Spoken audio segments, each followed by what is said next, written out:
어떻게 한 주간 말씀을 통해서 그리스도로 살아가고 계십니까?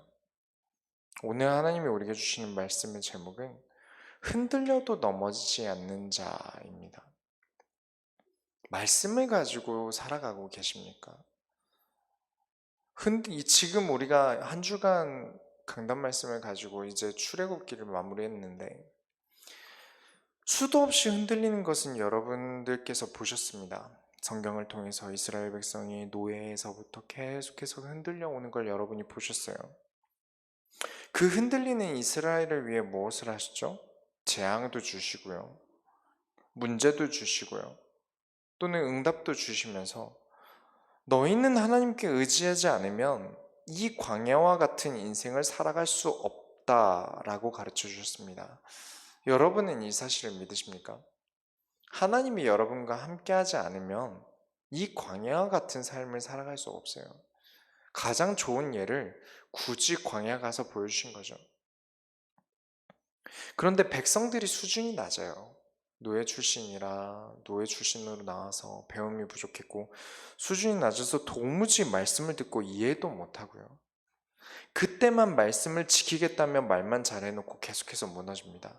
먹고 사는 게 중요했죠. 노예였기 때문에 당장 먹는 게 중요했어요. 당장 내일 나가서 일을 해야 되고 일을 못하면 그 자리에서 죽어야 했으니까요. 누군가의 말을 지키는 것보다 내가 입에 풀칠하는 게 더 중요했습니다. 그러다가 하나님의 말씀을 지키려고 하니까 힘든 거죠. 내 본능에 따라 사는 게 더 중요한 겁니다. 먹는 거, 마시는 거, 입는 거, 내가 당장 더운 거, 내가 당장 목이 마른 거. 그래서 계속 무너지니까 하나님이 강수를 두십니다. 무엇이었죠? 무서운 하나님이 되시겠다는 겁니다. 질투의 하나님이고 무서운 하나님이 되시겠다고 하십니다. 수준에 맞춰주신 거죠. 하나님이라고 그러고 싶으시겠습니까? 저도 제가 나쁜 사람으로 비춰지길 바라지 않아요. 제가 무서운 사람이 되고 싶지 않아요. 그렇죠. 누구라도 마찬가지일 겁니다. 왜 굳이 불편한 사람이 되고 싶겠습니까? 하나님도 온유하시고요. 은혜와 자비가 넘치는 하나님이신데 이스라엘을 끌고 가려니까 이스라엘을 너무 사랑하셔서 이 이스라엘을 포기하지 않으시려고 함께 하시기로 결단하고 무섭게 하십니다. 여러분이 그 마음도 이해하셔야 돼요. 여러분이 절대 흔들리지 마시고 하나님 앞에서 우리가 하나님을 어떻게 만나야 되냐? 온유와 은혜로운 하나님으로 만나는 방법은 출애굽기를 통해 단 한 가지 방법밖에 없었습니다. 무엇이죠? 하나님의 말씀을 지켜 행하면 너희는 나의 백성이 되고 하나님의 온유와 자비함으로 함께 할 수 있는 기회는 말씀을 따라가는 거예요. 그런데 어떻게 해야 이 말씀을 지키려고 하는데 흔들리지 않습니까? 결국은 잡아서 살아가 보려고 하는데 흔들립니다. 오늘 이사야서 17장 말씀을 보면서 어떻게 하면 우리가 하나님의 말씀으로 흔들리지 않는 삶을 살 것인가? 오늘도 하나님의 말씀을 통해 깨닫는 삶을 사시기 바랍니다. 본론 1번으로 북이스라엘의 인도받기를 거부합니다. 여기 다메섹이라는 지형이 나와요. 17장 1절에 다메섹에 관한 경고라 보라 다메섹이 장차 성읍을 이루지 못하고 무너진 무더기가 될 것이라. 다메섹은 당시 아람이라는 나라의 수도입니다. 지금도 다메섹이라는 곳은 존재해요. 어디 있냐면 시리아의 수도인 다마스커스가 같은 지역입니다. 그래서 성경에 있는 다메섹이랑 같은 이름이에요. 다마스커스나 다메섹이나. 그런데 이 아람이라는 나라는 이스라엘을 정말 치열하게 괴롭힙니다. 그리고 자주 침공해와요. 왜 이 나라의 멸망을 하나님께서 만들려고 하실까요? 그 이유는 아람이라는 나라에만 이유가 있는 게 아닙니다.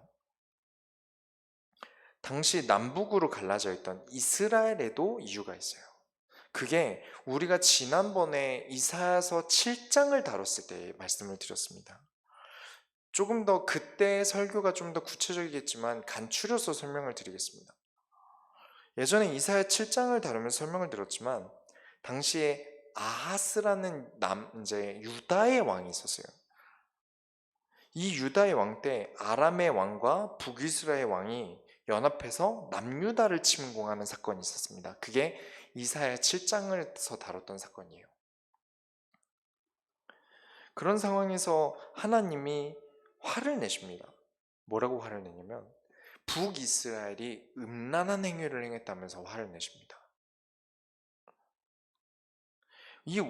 하나님이 음란한 행위라고 말할 때는 반드시 무엇을 깔고 얘기하시나요? 우상숭배를 얘기하실 때 쓰십니다. 나를 사랑해야 되는 내 백성이 다른 것을 섬겼을 때 하시는 말이죠. 그래서 우리가 잘 알아야 되는 게 자기 개인 고유의 나라의 신 있지 않습니까? 신은 프라이드입니다. 자존심이에요. 그래서 우리가 각 나라의 기념품샵 가면 그 나라의 신과 관련된 제품들을 많이 팝니다. 그렇죠? 우리 지금 도라루방 제주도 가면 많지 않습니까? 지금도 팔잖아요. 관련된 제품이. 초콜릿도 굳이 도라루방 모양으로 만들고. 그게 탐라국에서 섬기던 신 아닙니까? 그런 것도 마찬가지고 뭐 이집트에선 지금도 야누비스라 그래서 개 얼굴에 사람 몸한 금화나 은화 같은 것도 찍어내고 팔기도 합니다. 뭐 인도는 또 힌두교 제품이 많죠. 그런 것처럼 각 나라에서는 자기 자존심이 걸리고 자부심이 있고 특별하다고 여기는 게 신입니다. 근데 지금 북이스라엘이 남유다를 쳐들어가기 위해서 당시에 그 북이스라엘의 왕은 쿠데타를 일으켜서 왕이 된 사람이에요. 쿠데타를 일으킨 것도 하나님 보시기에 마음에 안 드는데 이웃 나라와 연합해서 하나님 잘 섬기고 있던 남유다를 치려고 합니다. 근데 연합을 하려고 하다 보니까 동맹을 맺다 보니까 아까도 말씀드렸죠? 그 나라 우상은 그 나라의 자존심입니다. 교류가 되다 보니까 당연히 우상이 들어올 수밖에 없어요. 당연한 겁니다.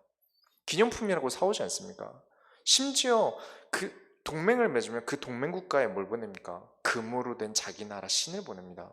그런 경우가 굉장히 많아요. 어느 나라나 있습니다. 안 가르쳐 줬는데도 기독교 사이에 없는 나라들도 다 그렇습니다. 그렇죠. 그러다 보니까 우상이 이스라엘에 굉장히 많이 들어오게 되는 겁니다. 전쟁을 하면서. 하나님이 화가 나시겠죠. 인도도 안 받고 허락도 안 받고 우상은 계속 들어오고 심지어 전쟁도 하려고 하고.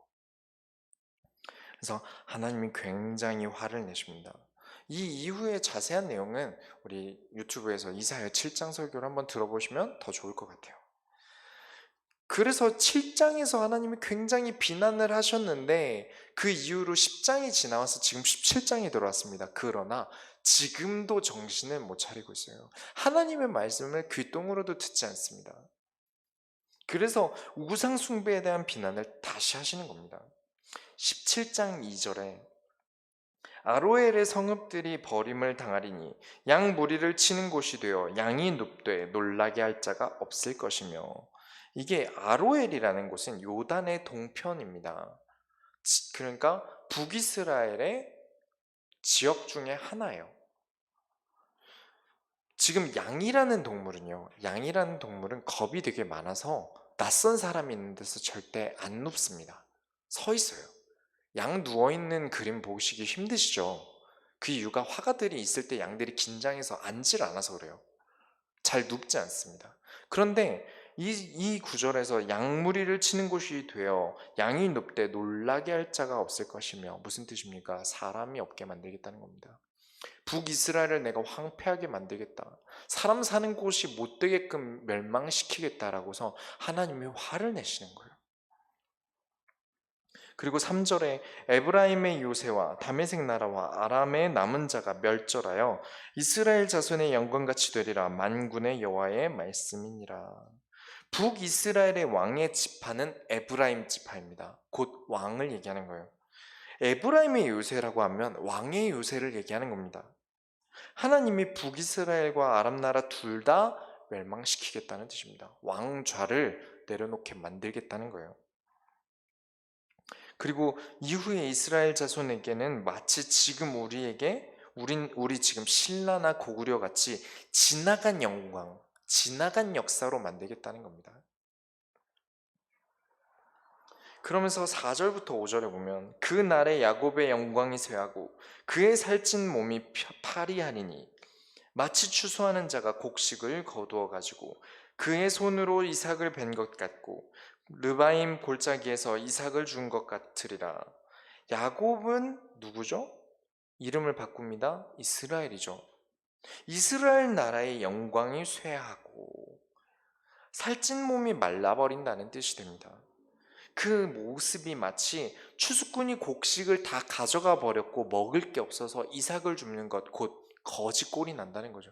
정말 북이스라엘이 거지꼴이 되길 바라느냐? 남이 이미 추수해가고 간 곳에서 혹시라도 떨어진 거 없나 해서 주스러 다니는 한 나라가 영광을 완전히 잃어버려서 살아가는 나라가 되게끔 만드시겠다는 뜻입니다. 그만큼 고생하게 만들겠다는 것이죠. 그렇지만 이 우상 숭배에 대한 결과는 그렇게 되는 게 맞지만 하나님이 기회를 한 번 더 주십니다. 이사야서 7장을 우리가 할 때 하나님이 한 징조를 보이신다고 하셨습니다. 그게 무엇이죠? 그리스도를 설명하는 것이었습니다. 처녀가 잉태하여 아들을 낳을 것이니 그 이름을 임마누엘이라 하리라가 이사야서 7장이죠. 그게 아람 나라와 북이스라엘의 죄악 중에서 주신 응답이었습니다. 그리고 지금 이사야서 17장처럼 멸망하고 황폐하고 사라지게 하겠다고 하셨던 게 어디 있었죠? 이사야서 6장에 있습니다. 그때도 이사야서 6장 13절에 모든 것이 다 사라지고 황폐하게 되어도 구루터기 위대한 씨를 남기겠다고 약속하셨습니다. 수없이 실수하고 넘어지는 우리에게 오는 유일한 기회는요, 후대를 두고 오직 그리스도로 살아남는 자들이 살아가도록 하나님이 기회를 주십니다. 이게 여러분에게 있는 유일한 기회예요. 모든 하나님의 백성들에게 있는 유일한 기회는 우리가 그리스도로 살아가며 후대까지 이 언약을 전달하는 데 있습니다. 그 이유를 설명드리겠습니다. 다시 살아날 기회를 주십니다. 17장 6절 오늘 본문입니다. 그러나 그 안에 죽을 것이 남으리니 감람나무를 흔들 때 가장 높은 가지 꼭대기에 과일 두세 개가 남음 같겠고 무성한 나무의 가장 먼 가지에 네다섯 개가 남음 같으리라. 이스라엘의 하나님 여호와의 말씀이니라. 악인들과 죄에 대한 재앙에도 불구하고 마치 다 흔들어서 가져간 것 같은 재앙의 때에도 못 가져간 가장 높은 가지 꼭대기에 과일이 남은 것 같이 하시고 가장 먼 가지에 네다섯 개가 남은 것 같다 하십니다. 이게 무슨 뜻이냐면 하나님이 소돔과 고모라를 멸망시키지 않겠다라고 하셨을 때 무엇을 설명하셨죠? 의인이 10명이라도 있다면 내가 멸망시키지 않겠다라고 하셨습니다. 이 시대에 오는 문제에 대해서 다시 살아날 기회는 여러분이 의인으로 남아있는 것입니다. 의인은 무엇으로 살죠? 믿음으로 삽니다. 근데 무엇을 믿어야죠? 그리스도께서 오실 것을 믿어야 합니다. 우리 인간은 그리스도로 살아가지 않으면 고장납니다. 그렇습니다. 우리가 단순히 신앙생활을 하고 교회에 와서 예배드리고 가는 게 아무것도 아닌 것 같지만 여러분에게 세상을 살릴 수 있는 기회고 이 시대의 재앙을 막고 있는 유일한 방법입니다. 여러분은 가장 큰 일을 하고 계신 거예요.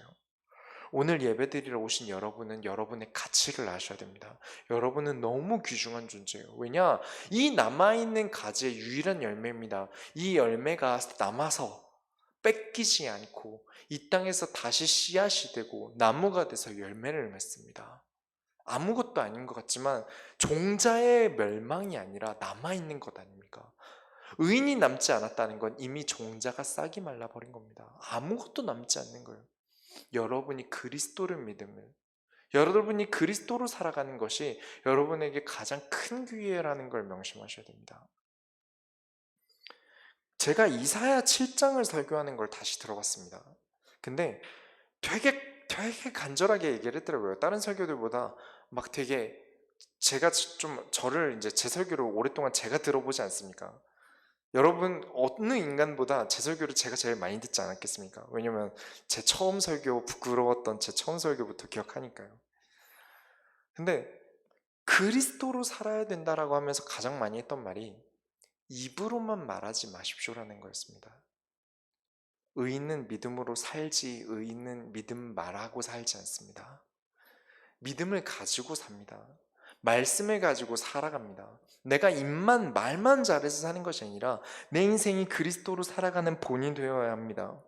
신앙생활을 가지고 지키고 가는 것이 아니라 내가 말씀을 가지고 살아갈 때 임마누엘이라 하라라고 안 하셨습니다.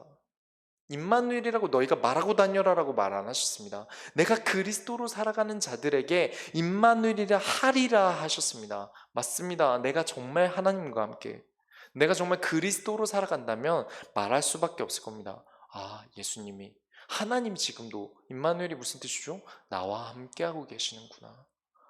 여러분의 인생이 하나님과 함께하는 인생이고 이 땅에서의 유일한 기회인 줄 믿습니다. 그렇게 된다면 여러분은 나를 넘어서 시대를 살릴 기회를 주어집니다. 여러분을 통해서 사람들이 하나님을 섬길 기회를 얻게 됩니다. 내가 배신을 당하면 어떻게 됩니까? 저는 다시 돌아보지 않습니다. 저랑 정말 가깝고 친했다고 생각하는 사람이 제욕을 해요. 그럼 저는 다시 돌아보지 않습니다. 10년을 알고 살았거나 20년을 알고 살았다면 바로 접습니다. 나에게 사기친 사람과 여러분은 잘 지내실 수 있습니까? 못 지내겠죠. 당연한 겁니다. 근데 하나님은 안 그러셨어요. 이스라엘 백성이 몇 번째 배신을 합니까? 이 이사야서 오기까지도 수도 없이 합니다. 하나님을 배신하고 우상을 섬기는 걸 밥 먹듯이 합니다. 그런데 하나님은 사랑하심으로 그렇게 하지 않으셨습니다. 은혜를 얼마나 베푸셨고 용서를 얼마나 하셨는데도 그래도 죄를 짓는 이 이스라엘을 용서하십니다. 17장 7절부터 8절에 그날에 사람이 자기를 지으신 이를 바라보겠으며 그의 눈이 이스라엘의 거룩하신 이를 뵙겠고 자기 손으로 만든 제단을 바라보지 아니하며 자기 손가락으로 지은 아세라나 태양상을 보지 아니할 것이며 하나님께서 아까 분명히 남은 자가 남은 열매가 있다고 하셨습니다. 그것을 보고 이 사람들이 시대의 문제를 막는 것을 보고 많은 사람들이 돌아올 것입니다. 그 역할을 여러분이 하셔야 됩니다. 이때에 그 날에 사람이 자기를 지으신 이를 바라보게 됩니다. 여러분 때문에요. 여러분이 그리스도로 살아간다. 전도 어떻게 합니까가 중요한 게 아닙니다. 말 어떻게 잘하냐가 중요한 게 아닙니다. 그 이전에 내 인생이 그리스도로 살아가는 본이 되는 게 먼저입니다. 그렇게 된다면 그것을 본 사람들이 돌아옵니다. 그 눈이 이스라엘의 거룩하신 이를 뵙겠고 자기 손으로 만든 제단을 바라보지 아니하며 손가락으로 지은 아세라나 태양상을 보지 않는다 합니다. 그래서 여러분은 예수님이 하셨던 것처럼 굳이 인간의 형상으로 오신 이유가 무엇입니까? 가장 인간으로서의 본이 되시기 위해서입니다. 양의 형상이어도 구원 못 받았습니까? 구약에서는 양의 형상이었습니다. 그러나 인간은 구원받았습니다. 굳이 인간으로 오셔서 30년이나 살다 가신 이유가 무엇입니까? 가장 인간으로서 하나님이 원하는 인간으로서 본이 되게끔요. 그래서 예수님이 이 땅에서 하나님이신데도 굳이 지키신 게 무엇입니까? 하나님의 뜻대로 사셨습니다. 무엇이 되든지 하나님이 원하시는 바를 향해서 하나님이 원하신다면 내가 십자가를 지겠습니다. 마지막 때까지 하셨습니다. 그렇죠. 여러분, 하나님의 뜻과 인도를 받아 살아가십시오. 그러면서 하나님께 남은 자가 되십시오. 그 기회를 잃은 황폐한 삶은 어떻게 됩니까? 17장 9절부터 10절에 그날의 그 견고한 성읍들이 옛적의 이스라엘 자손 앞에서 버림받은 수풀 속의 처소와 작은 산 꼭대기의 처소 같아서 황폐하리니 이는 네가 네 구원의 하나님을 잊어버리며 네 능력의 반석을 마음에 두지 아니한 까닭이라. 그러므로 네가 기뻐하는 나무를 심으며 이방의 나무까지도 이종하는도다. 분명 교회에서는 언약이 없고 복음 모르고 구원을 하나님을 잃어버리고 그리스도 모르면 행복이 없다고 배웠는데 카페 가서 앉아있다 보면 행복해 보이는 사람들 못 보셨습니까? 즐거워 보이지 않았습니까? 뭐 그런 거 말고 사실 TV에서 연예인들도 행복 없다라면서 설교를 많이 하는데 뭐 특수한 경우겠죠. 그 중에 정신 문제 있는 사람들, 약물 중독된 사람들이 있지 소수 아닙니까? 뉴스에 나오는 사람들은 대부분의 연예인들 잘 삽니다. 그래서 그런 설교들이 되게 무의미하게 느껴지실 때 없으셨습니까? 저는 있었습니다. 그러니까 이렇게 설교할 수 있겠죠. 그런데 좀 더 깊게 생각을 해보면요. 좀 더 깊게 생각해보면 여러분들 황폐함이라는 말의 사전적 의미는 거칠고 피폐하다라는 뜻입니다. 여러분에게 진짜 불행이 무엇인지 설명을 드리겠습니다. 스마트폰이 지금 있지 않습니까? 없을 때 여러분 잘 사셨죠? 불편한 거 있으셨습니까? 근데 지금 스마트폰 없이 사실 수 있으십니까? 전 좀 힘들 것 같아요. 저는 좀 많이 힘들 것 같습니다. 하는 게 많으니까요, 스마트폰 가지고. 우리가 불신자들이 그리스도 없이 살아가는 건요, 애초에 그리스도 없이 살아온 겁니다. 애초에 구원이 뭔지도 모르고 살아서 그냥 뭐 바람에 휩쓸리든 상황이 좋건 친구 만나서 즐겁든 어쨌든 살아갑니다. 그런데 구원이 뭔지 아는 하나님 자녀가 구원을 잃어버렸을 때만큼 불행한 게 없습니다. 하나님께 인도받아 살아온 것과 불신자와의 행복 기준을 비교하시면 안 됩니다. 그들은 그들대로 불행한데 불행이 뭔지도 모르고 살아가는 것과 행복이 무엇인지 아는데 이 행복을 버리고 살아가는 건 아예 다른 차원의 얘기입니다. 지옥과 천국만큼이나 다른 차원의 얘기예요. 그래서 여러분 진짜 행복을 어디서 찾느냐? 그리스도를 통해서 찾으시기 바랍니다. 불행의 조건을 보면서 저 사람들 행복해 보이는데 라고 찾아가게 되면 어떻게 됩니까? 흔들립니다. 점점 흔들리기 시작해요. 흔들리면서 내 안에 있는 믿음의 열매들이 투두둑 떨어지기 시작합니다. 나는 세상과 상관없이 그리스도로 행복합니다. 그렇다면 알게 됩니다. 저 사람들이 행복해하는 것이 나의 행복과 견주었을 때 오히려 저게 불행하다라는 걸 알게 됩니다. 그래서 성경이 말하는 불행은, 불신자의 불행은, 그리스도를 모른다는 불행은 그들이 모르는 불행입니다. 이 부분을 이해하셔야 돼요. 그런데 우리는 그 기회를 얻었습니다. 내가 살아가고 이 시대의 재앙을 맞고 살아갈 기회를 주시면서 동시에 내가 그리스도로 살아갈 때 사람들을 살리고 생명을 살릴 기회를 주셨어요. 근데 이 기회를 놓치면 어떻게 됩니까? 17장 11절에 네가 심는 날에 울타리를 두르고 아침에 내 씨가 잘 발육하도록 하였으나 근심과 심한 슬픔의 날에 농작물이 없어지리라. 농작할 땐 있었어요. 씨를 보니까 자라고 있었어요. 아, 이제 열매를 추수할 수 있겠지? 씨앗을 거둘 수 있겠지? 근데 어느 날 가보니까 아무것도 없습니다. 믿음이 사라진다는 것은 그런 것입니다. 내가 복음으로 살지 않는다는 건 그런 것입니다. 분명히 자라나고 있었어요. 말씀을 통해서 은혜를 받았고요. 내가 그리스도로 한 번도 눈물 흘리지 않은 사람이 수요예배와 금요철에 올 수 없습니다. 주일 예배를 의무상 부모님이 억지로 보내서 올 수 있어도 다 큰 성인이 돼서 예배를 드린다는 건 쉽지 않습니다. 그러나 여러분들이 예배를 드리고 있다는 건 무엇입니까? 하나님을 인격적으로 만나셨다는 거죠. 말씀을 통해서 응답받은 적이 있다는 겁니다. 이 맛을 봤는데 내가 그리스도를 놓치는 그 순간에 여러분보다 불행한 사람은 없습니다. 이미 큰 가치를 알고 있으니까요. 그래서 예배를 중요하게 얘기하는 것이고요. 성경이 그래서 제사를, 예배를, 하나님 말씀 듣는 것을 소중하게 여기는 것입니다. 성경의 믿음의 영웅들이 왜 이만큼 목숨을 걸면서 이 성경을 보존해왔고 하나님의 말씀을 전달하며 죽는 것도 각오하고 이사야는 두동강이 나면서 순교합니다. 그러면서도 말씀을 지켰던 이유가 이것만큼 행복한 게 없고 이걸 잊었을 때만큼 불행한 게 없다는 것을 누구보다 잘 알기 때문입니다. 그게 우리 성교회의 성도들이 되시기 바랍니다. 결론을 내리겠습니다.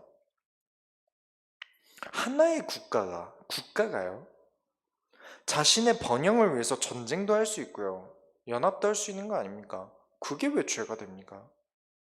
그게 나쁩니까? 또 목숨 걸고 전쟁하는 사람들은 뭐 좋아서 하겠습니까? 지금 시대는 또 문화와 외교 전쟁을 하는 시대입니다. 뭐 경제 가지고 압박하고 싸우고 있죠.